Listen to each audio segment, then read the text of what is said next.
Hello everyone, I hope you've had a great day so far and that you're doing well. For this video we'll be going through an unboxing and review of Studio Series Deluxe Class Wheeljack, and this is the 81st release of the Studio Series line, and this particular version of Wheeljack is from the Transformers Bumblebee live action movie. So getting close to finishing up all the releases from Transformers Bumblebee.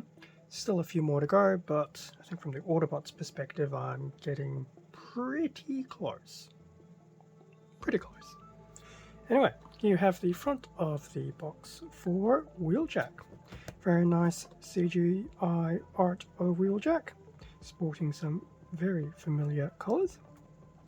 We have Wheeljack inside his box with the plastic window. Otherwise it's pretty much the stock standard Studio Series packaging. Side of the box, 81, Deluxe Class, and then just another shot of Wheeljack. Back of the box, 31 steps of conversion between robot mode and his alt mode. We're still doing the Cybertron Falls backdrop, which is to be expected since the majority of the Autobots only really appeared then. So that is very nice. Good shot. Definitely liking the colours. Definitely like how it's a nice homage to his Generation 1 look without being his exact Generation 1 vehicle. And in terms of the blurb, a bit of an offshoot of Ratchet's one from the previous week. Wheeljack and the Autobots are overwhelmed by the Decepticon attack and must escape Cybertron if they hope to survive. Which is usually a running theme. So that is the back. I'm definitely interested to see how the alt mode goes. Well, the 31 steps of transformation for a Deluxe class is quite interesting. They're usually within the mid-20s range, so it'll be interesting to see what the extra steps are. With that being said, time to crack open the box and have a better look at what is included. And with everything out of the box. Standard accessory for Wheeljack, so we have one of those. We have Wheeljack himself, which we will have a better look at later. The manual and the backdrop, which is currently off camera.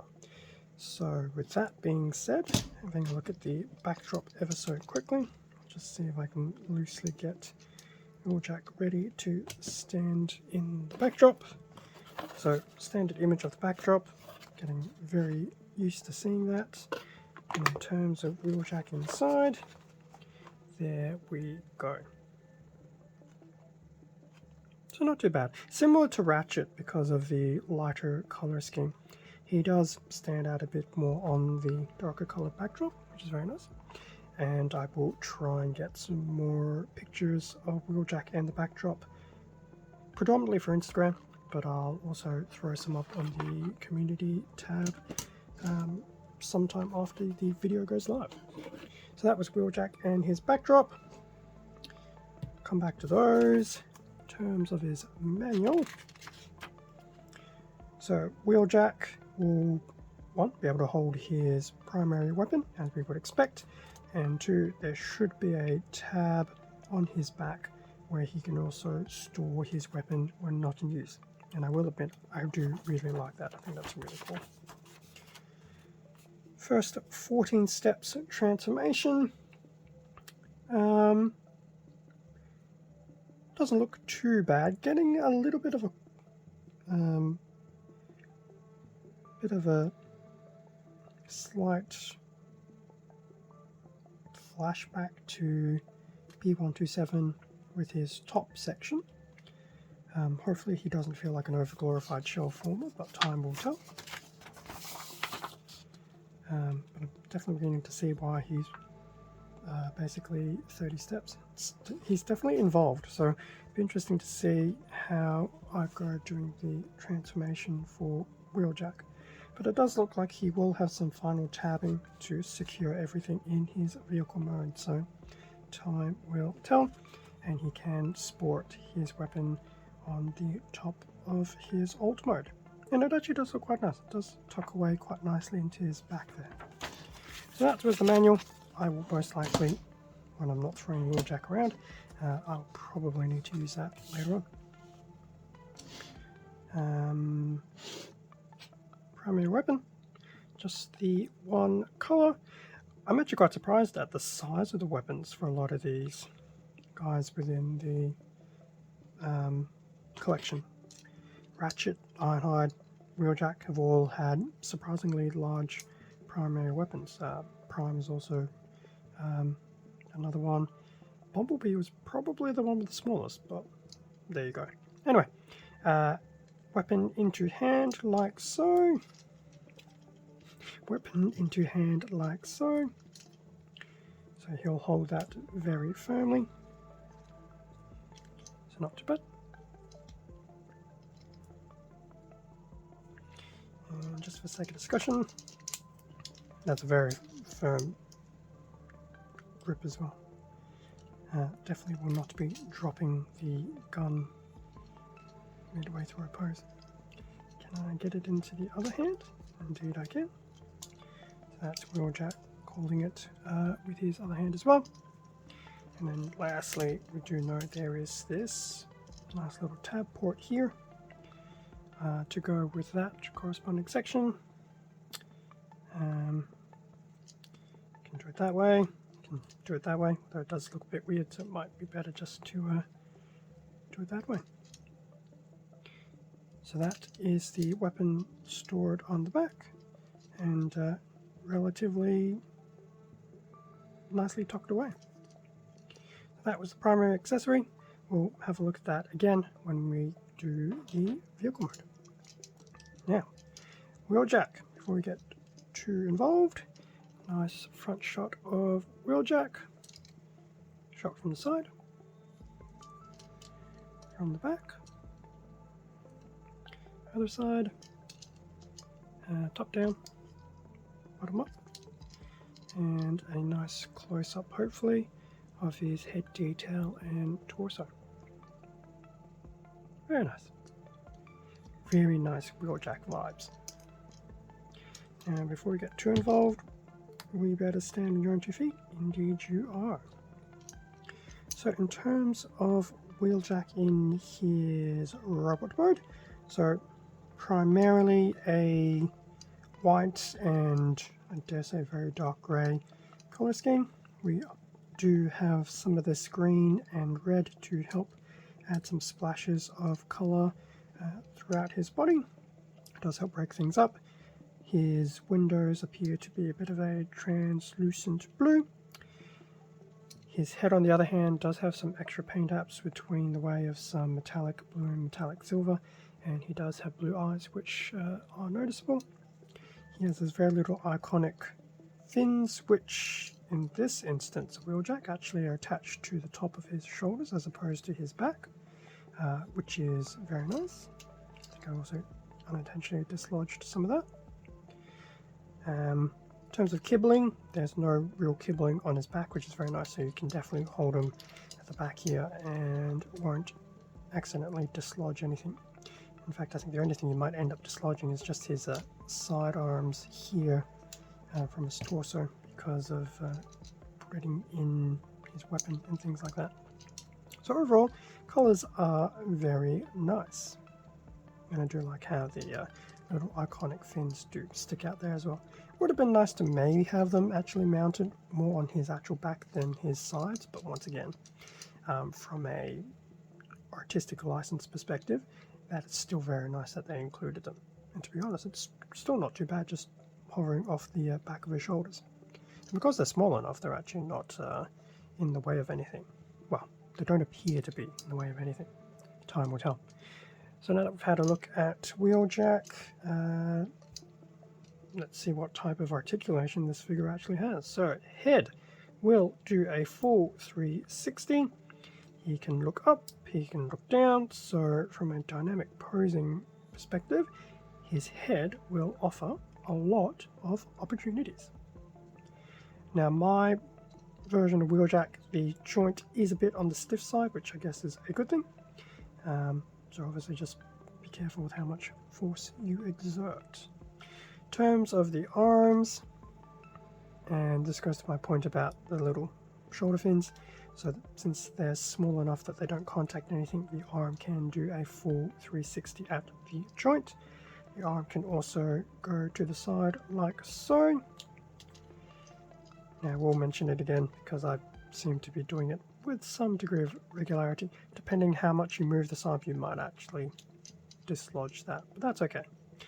The arm will go all the way to the front, arm will go all the way to the back, which is not unexpected given the 360. In terms of elbow bend, an ever so slight bend to the back, but a very nice whopping 90 plus bend. So I think there's at least 2 bends there. So we've got the one here, and there's just one here as well. So there's a usual 90 degree, and then the forearm can also go up as well, which does make me wonder if his arms will do some folding up later on for his transformation. So that's very cool. So in fact you can even do the 90 degree bend at the lower part of the elbow. So that's very nice that he's actually got that. Does he have any rotation up here? He does indeed. So the arm can also do a nice 360 up there as well at the top of the bicep slash tricep areas. So overall, fairly standard amount of articulation within the arms. Once you go past the forearm and below, there's no real further articulation, unfortunately, but the detailing is very nice. So now we've done that, before we get to the legs, do we have anything in the torso? We can do some side to side, but just with the way of how things hang out and things like that, can only pretty much go that much to the side on both left and right, which still isn't a bad thing. Dynamic posing wise is good because you can at least shift to the left or the right at the waist. So that is very cool.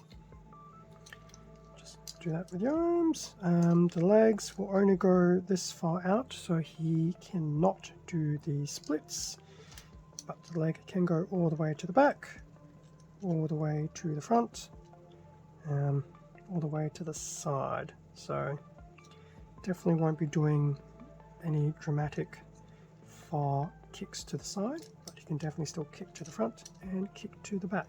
More so, he can actually do a proper kick to the back without having to bump into anything. Admittedly, I do also have his arms up. I will mention there does seem to be a little bit of looseness in the hip joint, which I feel is a bit of a running gag because I feel my copy of Ironhide has a similar loose hip joint as well as Ratchet. Interesting. Do we have any upper thigh? No, there's no movement in the upper thigh. So the only... Actually, I take that back. So there will be some rotation up here in this joint here. So it's not the conventional way you can do a full 360. So it's the actual... this upper thigh region is pretty much just moving over that joint. So that actually is very cool. So you'll be able to do some, some very dramatic side to side, but you can definitely off-center Wheeljack's legs like so. And then if you want, you can recenter them back to the front. In terms of the knee, how about we actually try this side? So put his leg to the full front. In terms of his knee, we'll do a standard 90 degree and no more. And doesn't really have any overextension of the knee either, unfortunately, but that's okay. So your knee, pretty standard. As for your legs, well, not your legs, but your feet. So your feet will be able to do a little bit of front and back. Now it does look like there's a little ball socket in there, but the way that your feet are, as well as the way that your legs are, there won't be any lefting and righting, or more to the point, side to side at the ankle. So you're very much restricted to a back and front, or back to front, front to back. Wording eluded me. And there we go. It's a bit of a breakdown of the articulation side of things. Looks pretty standard for a deluxe class figure. I think there'll definitely be some opportunities for some dynamic posing. Hopefully the hips don't give out, but everything else does seem quite solid. So the knees, even some of that front and back there at the ankle, I think will still help. The swivel in the waist will also help a bit as well as some of that flexibility and options within the arm. So I think Wheeljack should be able to pull off some good poses. So with that being said, time to transform Wheeljack into his alt mode, have a quick look at that, have a few thoughts about his transformation process, and then some final thoughts about the figure. And with Bumblebee, and with Wheeljack in his alt mode, it actually wasn't too bad. It did take me a little while to transform him over, but I thought it was actually a very nice transformation. It wasn't too difficult, but it had enough complexity about it to actually make it quite enjoyable. And the final product is surprisingly quite nicely tabbed together. So here we have Wheeljack in his alt mode with the primary weapon attached to his back. So from the front, side, the back, other side, from the top down, and the bottom. I am very much digging his vehicle mode. Definitely very Cybertronian in design, but the colours, some of the detailing and things like that still have a nice little logical quote-unquote evolution into what he would eventually adopt as his Earth mode vehicle. And even with the weapon on his back, it's still relatively nice and flush to the vehicle chassis, so it actually doesn't stick out too badly. So I actually don't mind it being there. In fact, to be honest, with a lot of the Cybertronian designs, having the weapons attached on their vehicle modes haven't been too bad. And it does peg in quite nicely just into one of these little tabs there with a detail tab there. So very nice on that. And that's the vehicle mode without the weapon attached. Very sleek in design. I do quite like it. So the colours are still predominantly that white. We don't see much of the dark grey as much now, unless you look at the back. But you do see more of this red, some of the green, especially on the sides as well, coming through to just add some colour to that white chassis. The windscreen is still fairly noticeable. We do have a bit here now as well. That actually was tucked away in his vehicle mode. We do notice his wheels a bit more now as well. They are a translucent blue, but the hubcaps have been painted. In terms of articulation, the wheels will be the only things that move, and he actually does move quite well. And they are independent of each other as well. That is very nice. So overall, his alt mode, I actually really, really like. I'm almost tempted to just keep Wheeljack in his alt mode. The transformation, as I mentioned before, was actually not too bad. Yes, it was a little bit involved, but it was actually very nice. And unlike B127, yes, this little top section does feel like it's a bit of a shell, but it's not too bad. It's definitely much more smaller for Wheeljack, where B127 was a good chunk of his top. But I think some of the winning points of the transformation here is the amount of tabbing. So there's tabbing here where the feet come together, there's some tabbing here. So some of the various panels will tab very nicely. There's tabbing between the arms. I'm just finding that it really tabs together very nicely, gives the vehicle mode a really solid feel. So transformation wise and how it all comes together, really solid, quite like it. Talked about the colors, the look, once again, is actually really good. And even, just looking at Wheeljack's underside, everything is very neat. even with his little shoulder fins tucked away quite nicely. It's just, as I said, very, very neat. See if I can do a quick shot against his backdrop. Not the best look, but it is a start. Can I do it that way without him falling out? Kind of. I'll have to try it again with some more proper still photography. So, Wheeljack, we've looked at your vehicle mode, both with and without your weapon, had a talk about your transformations, so I think, to be honest, I'm going to put you there and bring your manual back into frame. Final thoughts. Robot mode. Articulation, pretty standard for a deluxe class. The colours and visual aesthetic I quite like. Definitely very characteristic of Wheeljack, but nothing's been too overdone.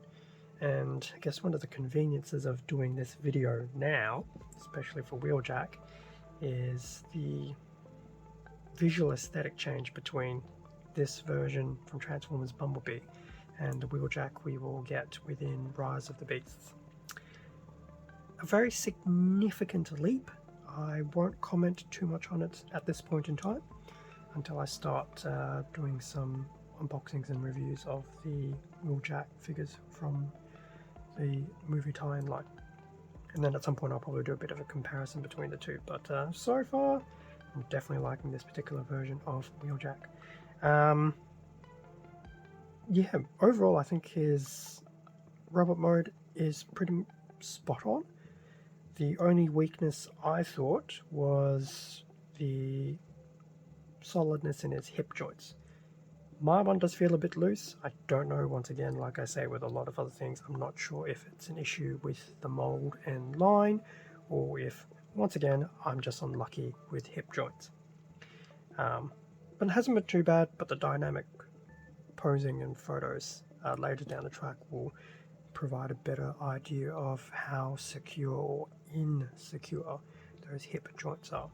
But overall, his robot mode, I think it's fantastic. Colors, visual aesthetic, ability to have dynamic posing based on what articulation he has, really good.